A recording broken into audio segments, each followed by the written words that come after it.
Hi, good morning. Welcome to the French Laundry here in Yountville, California, a place that I really like to call my home. I'm standing here in front of what has been recognized as the Blue Door here at the restaurant. Just a little history about the Blue Door. I purchased the restaurant from a wonderful couple, Don and Sally Schmidt. Sally was the chef at the time, and her kitchen was right behind this door. Sally had chosen to paint her hood above her range blue. So as we were building our new kitchen and moving in there in 1995, I realized that I wanted to maintain something of that period, something to pay homage to Don and Sally. So we painted our front door blue. It's become significant as our color palette for our restaurant here at the French Laundry. I want to walk you over here now, talking about history and tradition in this building. We want to walk over here and see our new kitchen building. And here we have a very contemporary feel. And that contemporary feel comes from the facade here. I was working with my architect, and he had asked me what my vision was for our new building. And I thought about that for several months and realized one morning that I wanted to have a feeling of the Louvre, where you have history, you have tradition, you have an iconic place, and then next to it you have something contemporary, something new, something exciting. And this is the result of that. The facade is fretted glass. There are 3 panels of glass there with varying colors of green in it. And of course we wanted to have something green because we wanted it to feel organic. Here being in the Napa Valley, here in the middle of the garden, we didn't want something to scream different. So the green became very, very important for us. And as you start to develop around, you'll see all of the different landscape that really kind of mirrors and fills in with the architecture. Now, let's go into the new kitchen and see that.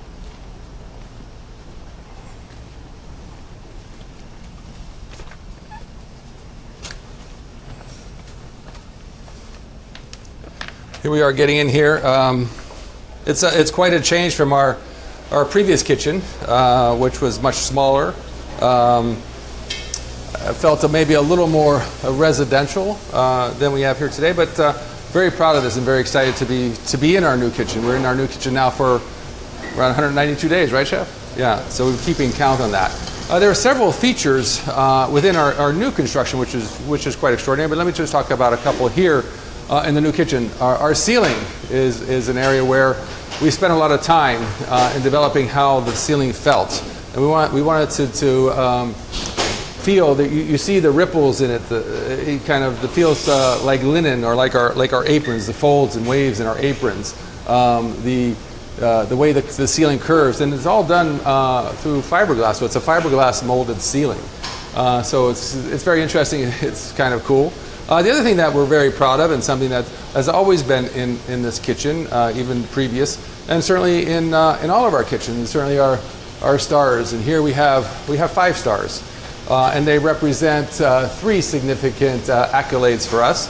One is Forbes magazine, which gave us 5 stars for our restaurant. And restaurants aren't just about the food. Restaurants are about the service. They're about the ambiance. They're about the generosity of spirit that we try to convey to our guests. Also in those 5 stars are 4 stars, which is San Francisco Chronicle. Our local food critic, Michael Bauer, has bestowed upon us 4 stars since 1995. So we're very proud of that. And of course, in those 5 stars also are 3 stars. And those 3 stars represent Michelin Guide. Our first 3-star rating was in 2007. So those things are very proud of us. The stars remind us of the responsibility that we have to not only to ourselves but to our guests to make sure that we maintain the level of expectations to achieve those kinds of accolades. Let's go over here now to David and see some things cooking in our all-clad TK line cookware. Morning, Chef. How are you doing? So we have a couple of things here. I guess significant is the variety of the different types of cookware that we have here at the TK line. And that has to do with the more or less the formulation of the materials. Some of them are just stainless steel, as we have stainless steel aluminum we have here in our saute pan, but also the significant thing is the non-stick surface here. in our all-clad rondeau, it's all stainless aluminum. And of course, then in our sauce pots, where we want to have a little more precision in our cooking, maybe the copper core formulation there, where there's a copper center that help that conductivity. In our larger pots, we may have just stainless steel, where we're just boiling water. So depending on the purpose and the use of the different pieces of cookware, really defines what the formulation is. So again, what do you have here, Chef? Just tell us what you have. Slow roasted garden squash. I know. It's Just that simple. I know. Yeah. Never hit the refrigerator. Yeah, someone told me a long time ago, simple is difficult, is the most difficult. And, when you're talking just a few things, they have to be extraordinary ingredients. Absolutely. I see your nice leg of lamb from our friend in Pennsylvania. Right, Keith Martin. Yeah, so it's beautiful, beautiful leg of lamb roasting there on, again, some more garden vegetables, and it looks like some fresh basil. Good. Okay, let's go over here, and we're going to maybe take a moment to see if there's any questions that I can answer from you right now. So please, let me know what we have. We have hellos from everywhere from Palm Beach to Brazil to South Africa. Fantastic. Well, thank you for joining us today. And Susanna, we have two questions. Susanna's wondering about the lid on the sauce pot. Oh, cool. Yeah. So the lid here, it's a French lid, and what that allows us to do, we have three sizes. But we have about 6 different size diameters of cookware. And between the 3 lid sizes, we're able to accomplish covering all those 6 pieces of cookware. And so what does that mean? It means we have less lids. So, the lids, typically a lid comes with every piece of cookware, and of course you have to store those lids. It uses that much more materials. So by using this type of lid, allows us to switch between different diameters of pieces of cookware. It saves room in your cupboards, but it also saves material. So thank you for being more sustainable by using this type of lid. And Evan is wondering, what does it take to work for you? That's a good question. I think the most important thing about anybody who comes to work in a restaurant like ours, and certainly all of our colleagues, I think, have the same type of expectation. I think the most important thing is attitude. I think you have to have the right attitude to come into this. Correct, Jeff? Absolutely. Yeah. The right attitude, you can come into a restaurant like this, into a kitchen like this. Whether you're in the dining room or whether you're in the kitchen, it's the same. It's that feeling that you can achieve what you want to achieve through collaboration, through teamwork, through critical feedback, which is so important for us. We're not always praising each other. We're more critical of each other than praise, even though we understand we've done some wonderful things. It's drilling down every day to the details and trying to figure out how we can do it better. So I think attitude is probably the most important thing. The second is desire. The second is? Desire. Desire, yeah. That strong desire to do something, that continues to burn every day. So here we have, just a little something about being at home and how to better be a better cook at home. And certainly that thing has to do with mise en place, what we call in our restaurant, French word mise en place, which really translates into being ready, having everything ready that you need from the time you begin the process of cooking till the time you serve the food. Everything has to be here. And I'm not talking about just the products that you have, the ingredients that you have. I'm talking about the equipment that you have, the plateware that you're going to put it on. Anything that you need should be all gathered together so that it becomes a seamless process from step 1 to plating and serving. So that's really, really important, mise en place. We always drill it down with our young chefs. They have to have everything ready, because when we start service, do 75, 80, 90 people a night, we can't be running offline to get something that we forgot or something that we need to finish the cooking process. Everything has to be right here. This is one station, so we're everything that we need for that station, for the compositions coming from the station have to be here. Refrigerators underneath, our refrigerated rails, all of our condiments, everything right here, our stoves right there, makes it so simple. So mise en place is really, really important. Have everything ready to go. The last thing I want to tell you about cooking, and something we always do, is clean as you go. When you hear somebody call out housekeeping in our kitchen, everybody in the entire kitchen stops and starts cleaning up a little bit.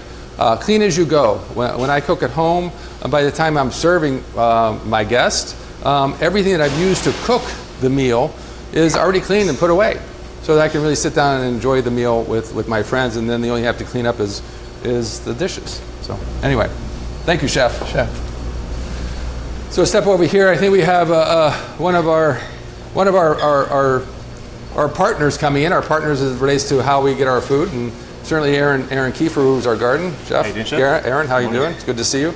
Aaron's been with us for almost a decade. He is responsible with him and his team, which is what, about 8 gardeners now? Yes, we have 3 full-time landscapers and 5 gardeners. Yeah. So we have quite a team of gardeners who really spend every day, 7 days a week, working on our farm across the street, our garden across the street, I should say, which is almost 3 acres. We have about 3 acres there. Yeah, Yep. and then we have a partner just down the road where we have an acre where we've planted as well. Absolutely. So really proud to be part of a culture where our food comes from right next door. And the French Laundry, I just remind you, is, for the past 40 years, it'll be 40 years in February, has always had a garden. So the connectivity between a chef and where the food comes from is really important. So tell us some things we have today. Well, today I'm bringing in some products that we grew across the street. We have some dahlias for presentation. We have a few different types of cucumbers. Of course, the serpent cucumber or the Armenian stripe. I love those. Yeah. And then we have the salt and pepper cucumber. And you can see how fresh they are because they still have the filament, this little fuzzy filament that's along the side of them. As you get into the food chain, right, the food supply chain, that typically wears off. Absolutely. Right? So you see these in a grocery store, you may not. One thing to look for in freshness of some of the foods that you're buying. Absolutely. We pick every morning for the menu that night, and what we bring in is still basically alive, and they're cooking it before it hits the fridge. And that's a big part of the flavor. We have some beautiful figs here. Yeah, figs. 4 to 5 different kinds. Figs are my favorite. I think my favorite fruit, at least my favorite fruit at this moment. I think that changes every time we see new crops coming in, right, throughout the year. I know we had some beautiful pears a couple weeks ago. Right? The pears were wonderful. Those were my favorite out. then, right? Yeah. But look at these, right? the zebra stripe.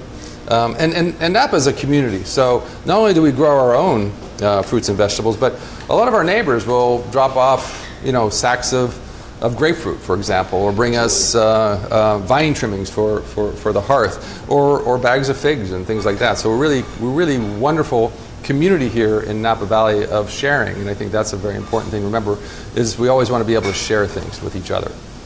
Absolutely. And here's some of our tomatoes. We're producing about 1,500 pounds of tomatoes right now. We have some beautiful mid-sized reds. We have a Zoychka. We have some marble stripes. Some nice colors on all these. The aroma of a tomato just picked, right? Absolutely. It's like nothing else. There's something about the vine. It's That still real on it. vegetal aroma that you get from the little cut that's made. Yeah, just Yes. beautiful stuff. Some green zebras and some red zebras.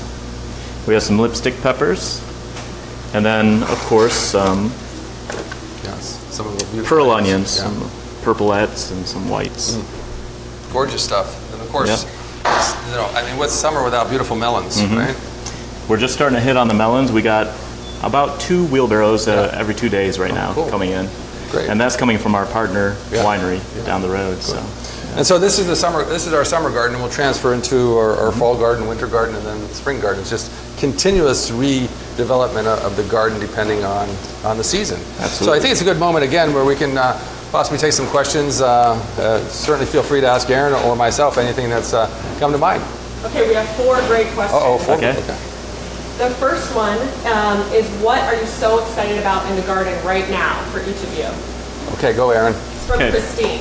Okay. Right now, what I'm excited about is the production and the bounty of August. You can see what we're producing. This is about, 10 varieties. We have over 200 varieties of product coming out of the garden right now. And the generosity of Napa Valley and what we get during the summer is just mind-blowing. Yeah. I think one of the things I'm most excited about, and they're over there right now, we haven't started harvesting yet, but our Sunchokes, or our Jerusalem artichokes. We produce about 2 to 3 tons, I think, a year or something like this. Yes. Yeah. And the great thing about those, we begin them in the late spring, right? And they grow, and of course it's a tuber. So as the plant starts to die, then they're ready for harvest, and we keep them in the ground for the next 2 or 3 months. All the way to February. All the way through February. And so we'll just harvest them as the orders come in, as they're needed throughout the restaurants. And it's just a wonderful thing to have, that you've grown all throughout the growing season, and then the plant dies, but they're really kind of protected underneath the soil. So those are some of the things. But as Aaron said, I think the garden at any time of the year is producing just beautiful things for us, and whatever's in the garden is actually our favorite at the time. Martin Martin is noticing the different counter surfaces. So how come some are white, some are black, and some are stainless steel? Okay, good question. So the white and black are new material from Silestone called Decton. It's their latest composition for surfaces. And we work with Cosentino and Silestone. I'm sorry, we work with Cosentino on the Decton applications here, which are on all of the surfaces, all the walls, all the tabletops are made of Decton. And the difference between the colors is just these two tables here are the passes.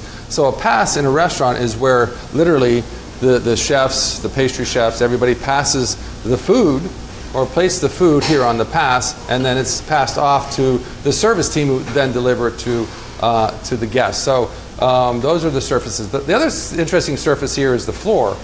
Here we have Terrazzo floor, which is kind of unusual in a kitchen like this. But for us, Terrazzo, we decided to use Terrazzo for a couple of different reasons. Number one, we've eliminated tile and grout lines. So, you know, tile grout lines always harbor bacteria and always need to repair. The other reason is we've got these wonderful cove bases.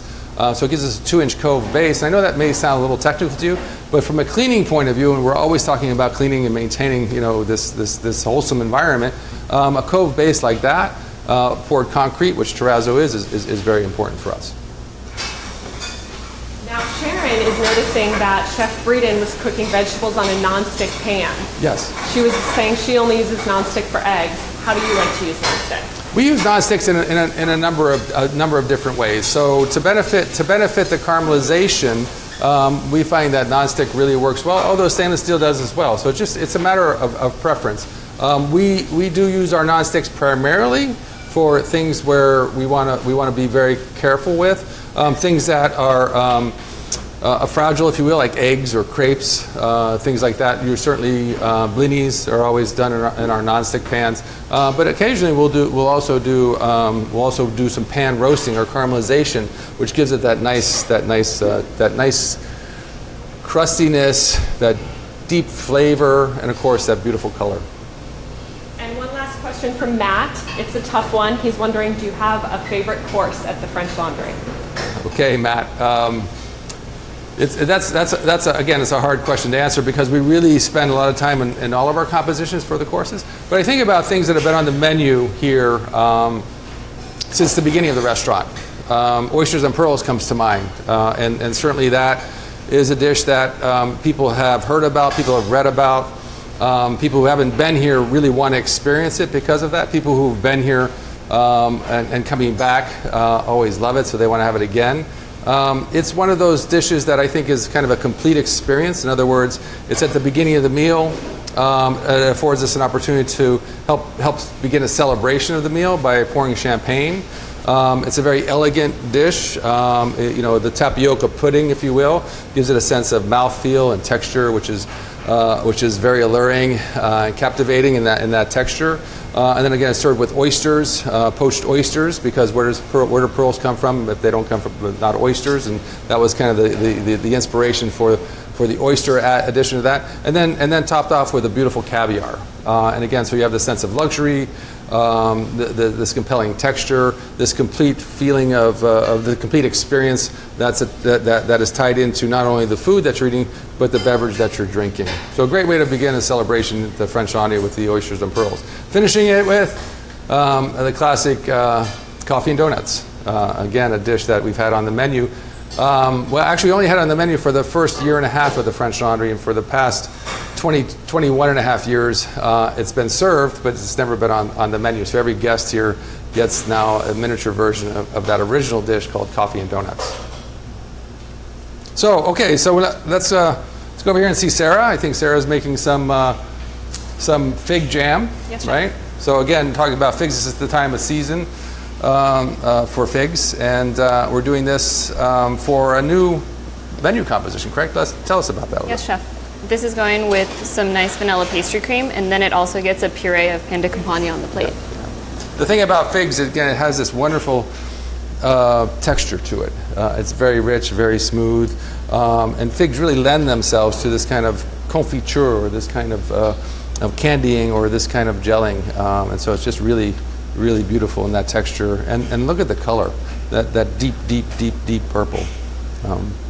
And of course, we have our macaroons, which are some of our, I guess, our most satisfying way to have something sweet. And again, so we have our macaroons here, which we're going to serve as part of our mignardise service, or part of those little sweets, those little snacks, those little sweet snacks, if you will, that you get at the end of the meal. Tell us about what we have.